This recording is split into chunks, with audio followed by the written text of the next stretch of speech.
എടാ ഗ്രൂപ്പിലെ മെസ്സേജ് ഉണ്ടല്ലോ ഇപ്രാവശ്യം അവന്മാരെല്ലാവരും ഓക്കെ ആയിട്ടിരിക്കുക. ഉറപ്പായിട്ടും ട്രിപ്പ് പോയേ പറ്റുള്ളൂ കേട്ടല്ലോ. ഫോണൊക്കെ കൊള്ളാം. ഒറ്റയ്ക്ക് വണ്ടി ഓടിക്കാനുള്ള പരിപാടി ഞാൻ നിർത്തി. എല്ലാ പരിപാടിയും റൂമിൽ ചെന്നിട്ടുള്ളൂ. അതൊക്കെ അത്രേ ഉള്ളൂ. നമ്മളെല്ലാവരും കൂടെ മാറി മാറി ഓടിക്കുള്ളൂ. ഇപ്പം ഈ സാധനം ഞാൻ ഗ്രൂപ്പിൽ പറയട്ടെ. വേറെ പ്ലാൻ ഇടും. അത് ശരിയാ. എടാ ഇപ്പോൾ എല്ലാവരും കൂടെ ഏട്ടാ 14-ാം തീയതി രാവിലെ 4 മണിക്ക് നമ്മൾ ഇവിടുന്ന് മൂന്നാർക്ക് ട്രിപ്പ് പോയിരിക്കും. ഇനി അതിന് മാറ്റമൊന്നുമില്ലേ? അല്ല 14-ാം തീയതി എനിക്ക് പറ്റില്ല. അതിന് എടാ അന്ന് നടക്കില്ല. അതിന് എടാ വാലന്റൈൻസ് ഡേ ആണ്.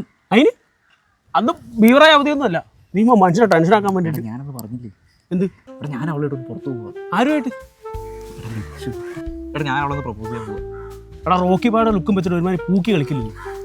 14-ാം തീയതി അല്ല പ്രപ്പോസ് ചെയ്യാൻ പോണത്. അതൊക്കെ കഴിഞ്ഞ് വേറെ ഒരു ദിവസം നടക്കില്ല. എന്തൊക്കെയായാലും 14-ാം തീയതി ഞാൻ വരില്ല. നീ ട്രിപ്പ് പോയില്ലെന്ന് ഉറപ്പാണ്? അങ്ങനെയാണ് നിന്റെ വണ്ടി അങ്ങ് എടുത്തിട്ട്.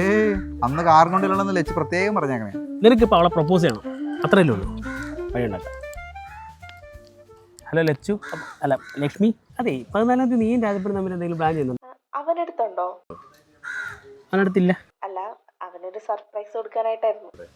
എന്ത് സർപ്രൈസ്? ഞങ്ങളൊന്ന് കറങ്ങാൻ പോവാനായിരുന്നു. രാജപ്പനും കേട്ടോ? അതെ, എന്റെ ബോയ് ഫ്രണ്ട് വരുന്നുണ്ടേ.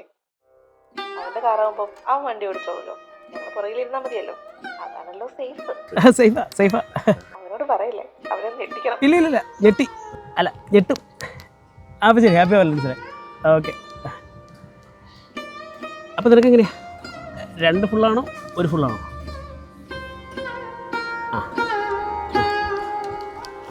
ട്രിപ്പ് പോണം.